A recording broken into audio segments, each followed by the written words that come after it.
आप सभी को सुंदर शरद पूर्णिमा की बहुत बहुत बधाई। बाबा विश्वनाथ की कृपा आप पर सदा बनी रहे। आ गया शरद पूर्णिमा की रात्रि।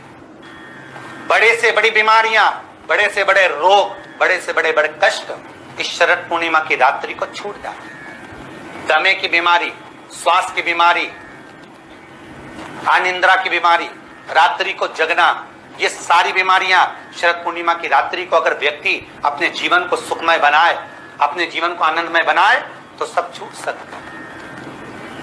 शरद पूर्णिमा की रात्रि को पीपल के पत्ते 5 लेकर उसके ऊपर खीर डालकर रात्रि को खा लेने से महाराज दमे की बीमारी, श्वास की बीमारी रुक जाती है। वो बीमारी बढ़ती नहीं है, उससे कष्ट नहीं होता। जिन बच्चों के नेत्र कमजोर होते हैं, रोशनी कमजोर होती है, शरद पूर्णिमा के दिन रात्रि को 12 बजे भगवान चंद्रदेव का दर्शन कराइए।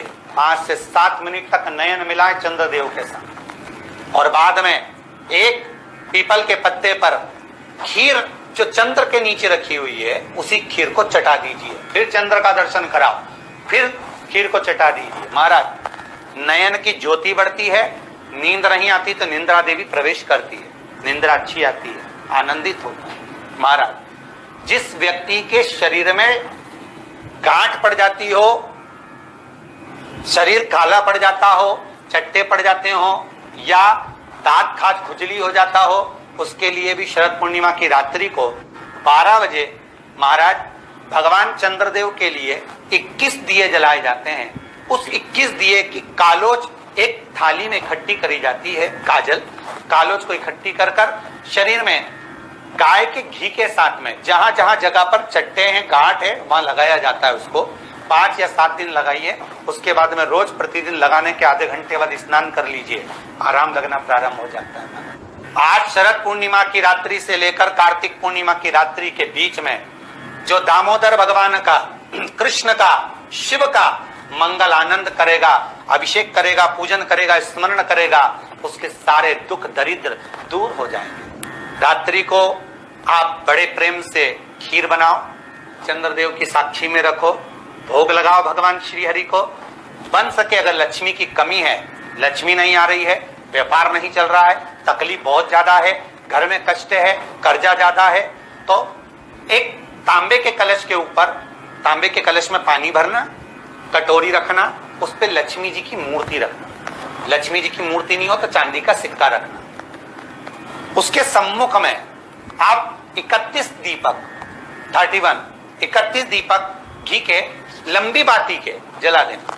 महाराज एक एक कमल गट्टा उस 31 दिए के अंदर डाल देना और लक्ष्मी जी का पूजन करना, लक्ष्मी जी का स्मरण करना, खीर का भोग लगाना, पान के पत्ते पर खीर रखना, 5 पत्ते पर खीर का भोग लगाना और माता लक्ष्मी से विनती करना। सुबेरे 4 बजे तक वो रखे रहने देना, सुबह 4 बजे वो उठाना, लक्ष्मी को वापिस तिजोरी में या सिक्का हो तो उसको अलमारी में रख देना। जो खीर बनी है वो प्रसाद के रूप में सुबह 8 बजे, 10 बजे, 9 बजे जब खाना हो प्रेम से पाना। माता जो दिए लगाए हैं वो ठंडे हो गए होंगे, उनको रखे रहने देना, बाद में काम आते रहेंगे, या दिए विसर्जन करना हो तो आपकी मर्जी है। पर वो मिट्टी के दिए लगेंगे, आटे के दिए नहीं लगेंगे, मिट्टी के दीप लगाना है आपको। 31 घी के दिए लगाना है। लक्ष्मी जी का पूजन करो, कंकु, चावल, हल्दी, मोली से सब तरह से। शरद पूर्णिमा की रात्रि को सुख मिलेगा, आनंद मिलेगा, लक्ष्मी की वृद्धि होगी, कार्य सिद्धि होगी। दूसरा क्रम, अगर कार्तिक पूर्णिमा हो, शरद पूर्णिमा हो, ये दोनों पूर्णिमा पर शरद पूर्णिमा के दिन आप शाम को प्रदोष काल के समय 4:30 बजे से 6 बजे के बीच में 1 लोटा पानी, उसमें 5 बेलपत्र रखकर, 1 कमलगट्टा डालकर भगवान चंद्रेश्वर महादेव के नाम से भगवान शंकर को चढ़ा दीजिए। आपकी जो कामना हो वो कामना कर चढ़ा, विनती करें चंद्रेश्वर महादेव को और निवेदन करें कि हमारा ये कार्य सफल हो। केवल शरद पूर्णिमा के दिन चढ़ाइए, कार्तिक पूर्णिमा तक क्या फल मिलता है हमको जरूर बताइए। भी शरद पूर्णिमा की रात्रि को और कार्तिक पूर्णिमा की रात्रि को गर्भवती नारी अपनी नाभि पर यदि चंद्र की दृष्टि पड़वा लेती है तो बच्चा विकलांग पैदा नहीं होता है। गर्भ से जो बालक होगा श्रेष्ठ होगा, विद्वान होगा, चतुर होगा, पढ़ने में होशियार होगा, क्योंकि ये चंद्र की किरणें जब समुद्र में उछाल ला सकती हैं तो आपके जीवन में भी तरक्की ला सकती है, उछाल ला सकती है। इसमें